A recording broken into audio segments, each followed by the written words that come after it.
So basically, like to simplify this, uh, we can kind of just like use algebra, right? It's like you have the cube root of x times the cube root of x times the cube root of x times the square root of x. So what you want to do is you want to start from the inside. So x square root of x. You can write that as x times, and then square root of x is equal to x to the 1/2 power. So that equals x to the 3/2 power. So now like if you were to take the cube root of x to the 3/2, right? Taking the cube root of x to the 3/2 is like raising it to the 1/3 power. So that equals x to the 1/2. So that tells us that like this blue portion is equal to x to the 1/2, which is also square root of x. And we might like see, oh wow, we get x square root of x again.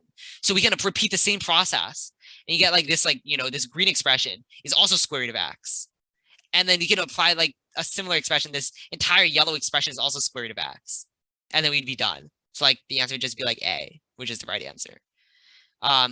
This question was really like you just kind of like do your math. Like I guess you just start from the inside and you just kind of work your way to the outside. You're like, okay, x, and I guess like a big thing about this question was like fractional exponents. Like a lot of times it's easier to deal with fractional exponents than square roots and cube roots and things like that. So a lot of times it might be easier to like write it as x to the power of like 1/3 or something instead of like the cube root of x, because that might make like manipulations easier to deal with.